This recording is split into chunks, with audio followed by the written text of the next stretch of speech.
Indecent Proposal. A marriage of convenience loaded with passion and danger. Description. Victoria, a businesswoman on the verge of bankruptcy, receives an unexpected offer from Ethan Blake, a multimillionaire, with a clear objective: to marry to secure a $1 million contract. In exchange, he will save his company. What begins as a cold and calculated agreement soon becomes a dangerous game of desire, attraction, and uncontrollable emotions. Between nights full of tension, forbidden caresses, and unexpected feelings, Victoria must decide if this marriage is only a contract, or the initial of something much more dangerous. Chapter 1. A tempting proposal. Victoria adjusted her black dress while taking a sip of wine, trying to ignore the intense gaze that observed her from the other side of the table. "I knew you would accept dinner with me," said Ethan Blake with a sideways smile. "You said it was a business matter," she replied, crossing her legs. He tilted his head. He looked on with interest, leaving his glass of whiskey on the table. "And it is. I'll make you an offer you can't refuse."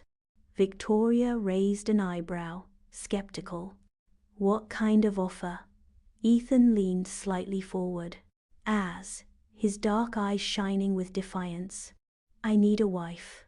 She almost dropped her cup. "Excuse me? I need to get married before the end of the year to finalize a deal with investors internationales. And you are the perfect person for the role." Victoria let out an incredulous laugh. "What makes you think I would accept?" Ethan rested an elbow on the table without taking his eyes off her. "Because you need my help. Your company is on the verge of bankruptcy. I can save it." Victoria felt a chill run down her spine. She knew Ethan was right. "So, you want to buy a marriage?" "Call it a mutually beneficial agreement," he replied, with a glint in his eyes. Victoria felt a shiver run down her skin. "And what benefits would those be?" Ethan smiled arrogantly. "A marriage, I know that. In private, it can be pleasant." The air between them was charged with tension. Victoria knew that she was about to play with fire, but perhaps she wanted to burn. Chapter 2. A Dangerous Pact. Victoria spent 2 sleepless nights before making a decision. Her company was in ruins, and Ethan offered the only viable way out. But beyond the money, there was him. His presence was intense. His voice, he had the power to give her chills, and the way he looked at her made her tremble. Finally, she called him. "I accept your proposal." Ethan didn't sound surprised. "I knew you would. We got married in 2 weeks. This is still just business, right?" she asked, trying to sound firm. "That depends on you, Victoria." His deep voice made her shudder. She hung up with her heart beating 1,000 horror. It had just been sold to a loveless marriage, but with too much attraction. Chapter 3. The First Night. The wedding was quick, discreet, and elegant. In the eyes of the world, they were the perfect couple.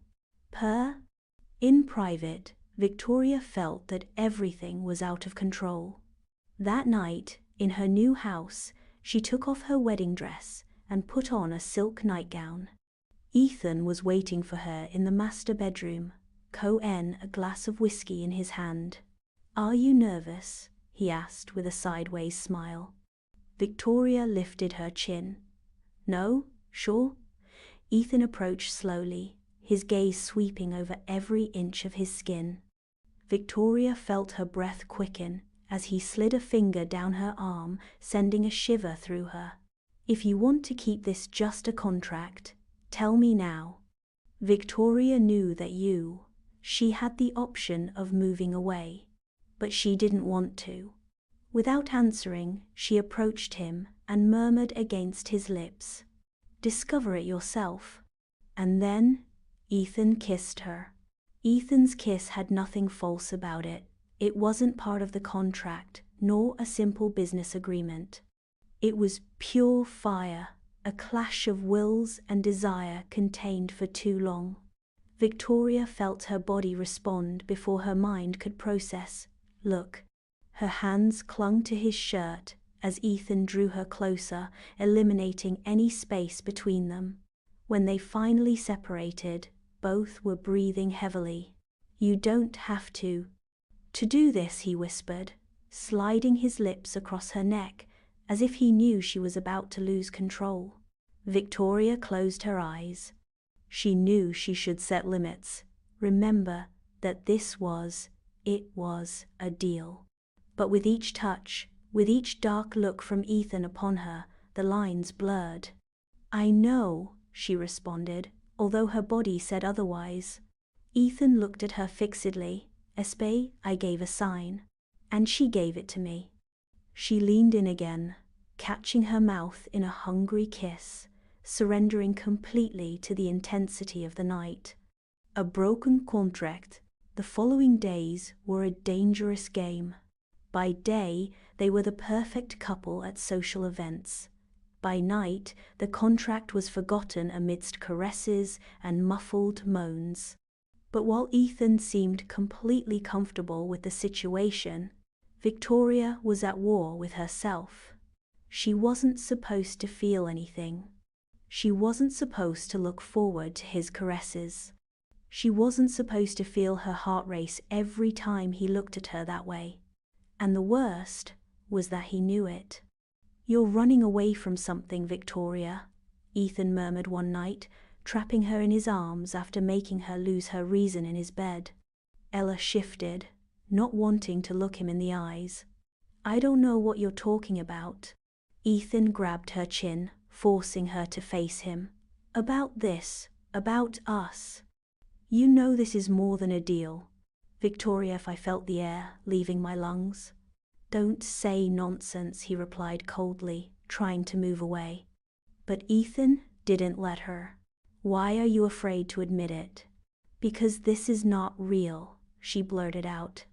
Her voice more trembling than she wanted. Ethan studied her for a long second before speaking. Then tell me to my face that you feel nothing for me. Victoria opened her mouth, but the words did not. They left, because it would be a lie. And Ethan saw it in her eyes. That's what I thought, he whispered, before kissing her again, as if he wanted to engrave her taste in his memory. And Victoria knew at that moment that I was lost. Not only had I accepted his indecent proposal, but now my heart also belonged to him. End.